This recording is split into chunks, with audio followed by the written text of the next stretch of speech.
India speaks daily में आपका स्वागत है। इंडिया स्पीक्स डेली को सब्सक्राइब करें, इसके बेल आइकन को जरूर दबाएं।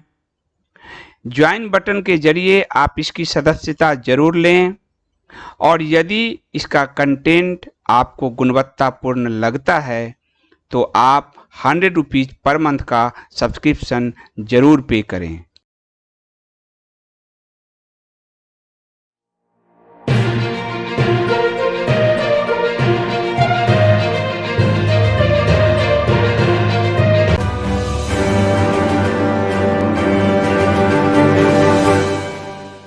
मैं आपको बिहार के चुनाव की स्थिति ले जाता हूं। बिहार में भी 3 महीने में चुनाव होने वाला है और भारतीय जनता पार्टी ने एक तुरुप का इक्का चला है। भारतीय जनता पार्टी ने महाराष्ट्र के पूर्व मुख्यमंत्री देवेंद्र फडणवीस को बिहार का इलेक्शन इंचार्ज बनाया है।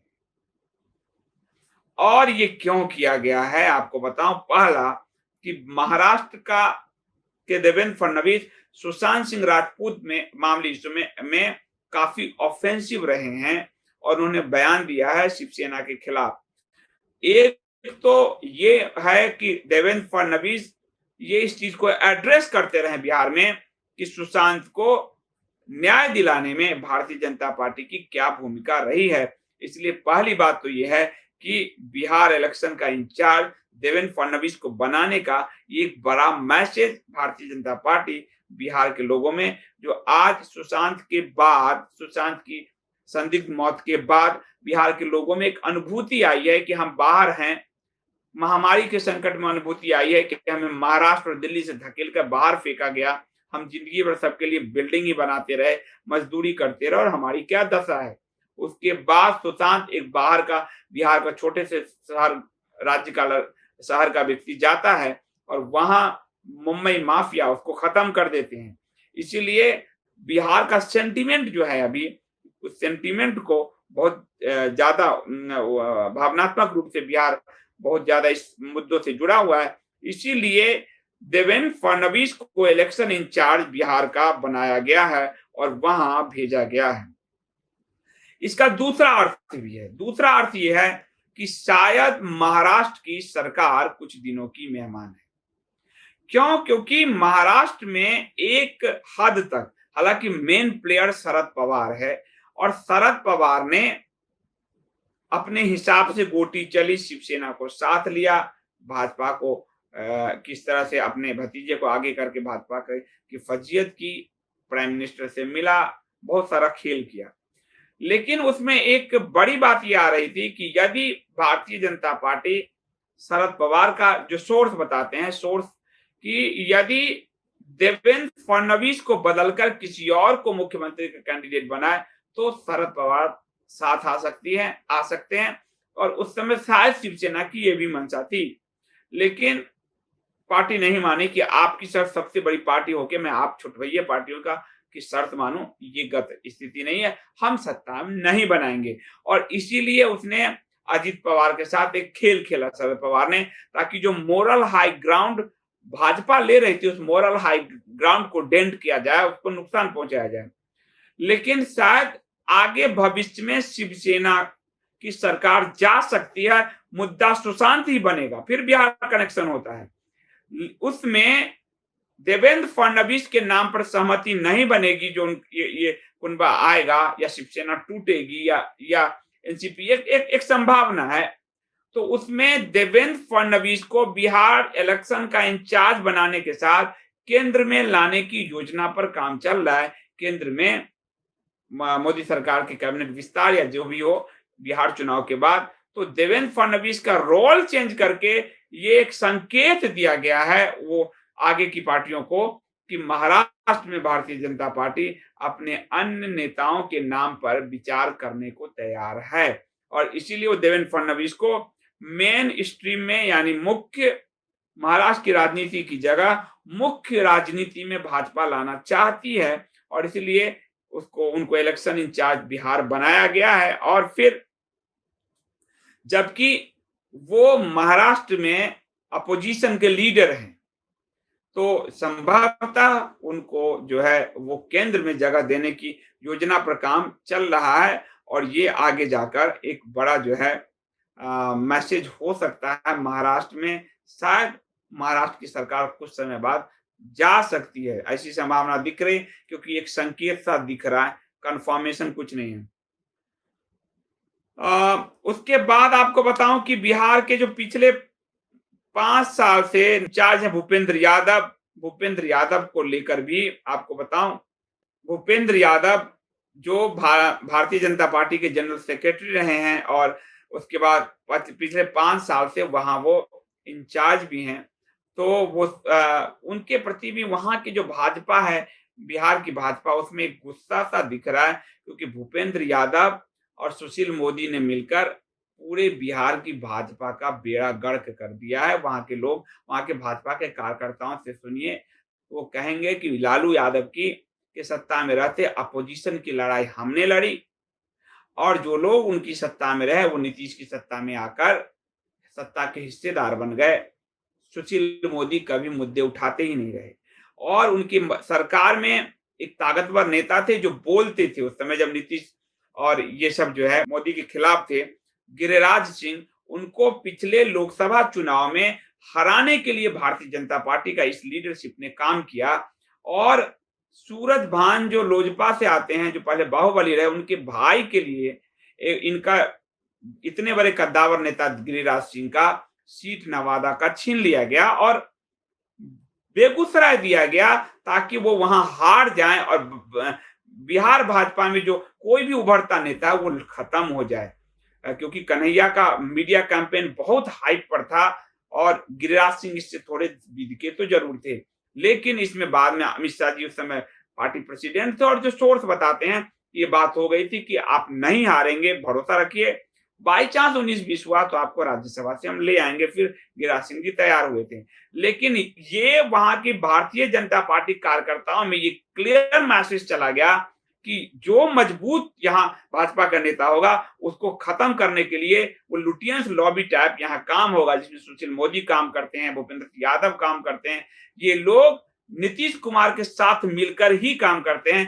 भाजपा का अपना वजूद नीतीश की छाया में समाप्त हो रहा है।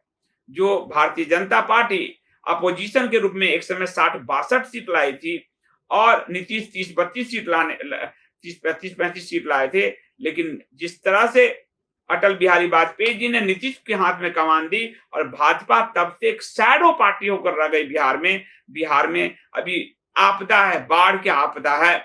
और सुशील मोदी का विलाप सुनिए कि जेल में बैठे लालू हमें काम नहीं करने देते हैं। ये कितना कितना बड़ा धोखा है जनता के साथ कि आप 10-15 साल से शासन में हैं और वो जेल में बैठा लालू आपको काम नहीं करने देता है, तो इससे अच्छा आप सत्ता छोड़ दीजिए।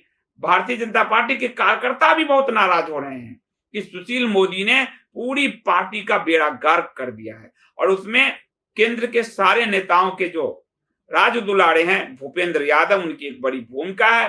पिछले 5 साल से तो वही जो है इंचार्ज रहे हैं, और अभी फडणवीस उनको असिस्ट ही करेंगे, मुझे लगता है फडणवीस असिस्ट ही उनको करेंगे, लेकिन फडणवीस को भेजा गया है एक मैसेज देने के लिए।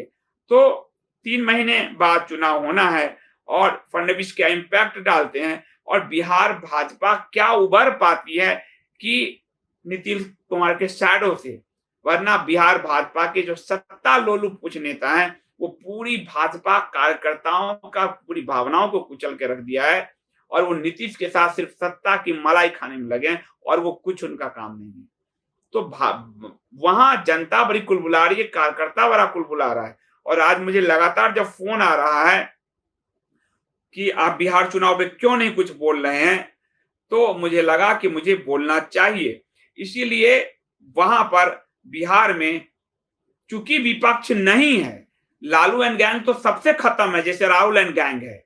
ये पप्पुओं की पार्टी है, लालू का पार्टी हो, अखिलेश का पार्टी हो, और या कांग्रेस की, ये पप्पू छाप सब है, पप्पू छाप दत्तमंजन पार्टी सब है, ये पप्पुओं की पार्टी है। लेकिन इसका अच्छा फायदा सत्ता में रहकर नीतीश कुमार नहीं उठा रहे हैं। सच ये है कि शराबबंदी कह दिया है, लेकिन वहां गांव-गांव ट्रकों में शराब उतरते हैं, ट्रकों में अवैध, घर घर में मैखाना खुला हुआ है। बाढ़ में जनता त्राही त्राही कर रही है, सही से राहत सामग्री नहीं पहुंच रही। कोरोना का यूपी जो उससे बड़ा स्टेट है, लोग मुझे कहते हैं आप बिहारी बात कर देते हो, आप महाराष्ट्र पे हमला कर दिया, उस दिन एक बंगाली दोस्त आ गए। मैं आज बिहार पे हमला कर रहा हूं, मैं सच बोलता हूं, मैं आज बिहार पे हमला कर रहा हूं कि उत्तर प्रदेश के मुख्यमंत्री ने कोरोना संकट को कितना बढ़िया ढंग से हैंडल किया और बिहार के मुख्यमंत्री ने कैसा हैंडल किया उसको। गांव-गांव कोरोना का मरीज पहुंच चुका है, गांव-गांव।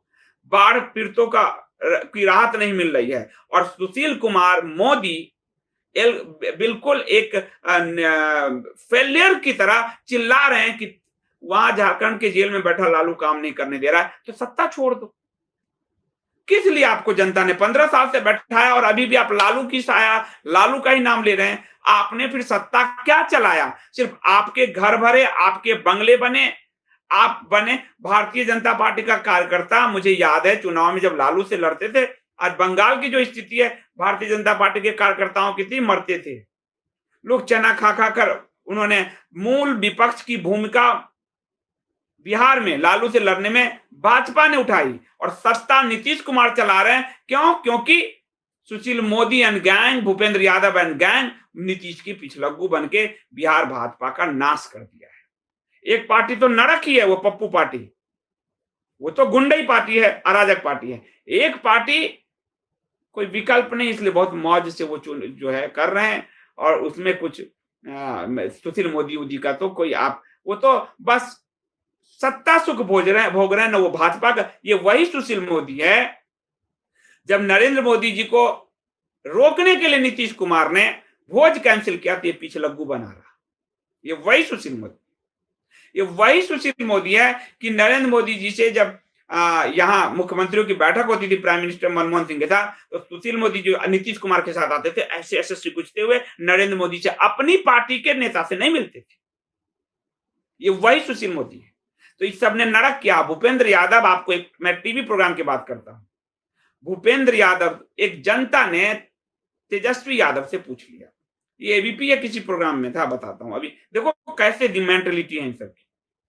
तेजस्वी यादव लगातार प्रधानमंत्री नरेंद्र मोदी को बुला भरा गाली कोस रहा था और तेजस्वी यादव को एक जनता को गुस्सा आता है कि जनता, हम लोग तो स्वतंत्र लोग हैं, हमें गुस्सा आता है कि ये तेजस्वी जो खुद 9वां 10वां फेल है, औकात इसकी क्या है कि देश के प्राइम मिनिस्टर पे आना अपना बोल रहा है। एक जनता खड़ी हो गई और जनता में से एक व्यक्ति ने कहा कि तेजस्वी यादव, आप ये बताइए कि 9वां पास फेल व्यक्ति, 10वां फेल व्यक्ति किसी राज्य का उप मुख्यमंत्री हो तो उस राज्य की क्या दुर्दशा होगी। तेजस्वी यादव के मुंह पे हवाइयां उड़ने लगी और तेजस्वी यादव को बचाने कौन आया? भूपेंद्र यादव बगल में बैठा हुआ। नहीं भाई, आप ऐसा नहीं कह सकते, नहीं। सत्ता में, जो पॉलिटिक्स में आने के लिए कोई ऐसी शैक्षणिक योग्यता नहीं होनी चाहिए। ये तो जन सेवा है। प्राइम मिनिस्टर को गाली दे रहा है ये व्यक्ति, जनता इसको लताड़ रही है और जनता को लताड़ने नहीं दिया और तेजस्वी का प्रवक्ता बन के ये बोल गया। ये स्थिति है इन सब की। ये सिर्फ प्रधानमंत्री नरेंद्र मोदी, अमित शाह के नाम पे ये मलाई चाटने वाले लोग हैं। चुनाव लड़ लें, कहीं से जीत के दिखा दे, कहीं नहीं जीत सकते ये सब, इस तरह के लोग हैं ये सब। इसलिए पूरा बेड़ा गर्क करके रख दिया है और इसलिए बिहार भाजपा के बहुत सारे कार्यकर्ता दुखी हैं, जो मुझे लगातार मैसेज कर रहे थे कि आप ही सही बोल सकते हैं, यहाँ कोई सही नहीं बोलता, सब तो हाँ हाँ करते हैं। तो मुझे लगा कि मुझे बोलना चाहिए। क्यों? क्योंकि मैं जनता का रिपोर्टर हूं, ना मैं किसी का पार्टी से हूं, ना किसी व्यक्ति के साथ हूं। मैं जनता के साथ हूं, मेरे अपने दर्शकों के साथ हूं और अपने लोगों के साथ हूं। मैं सच जो है वो मुझे बोलना चाहिए, यही मेरा काम है।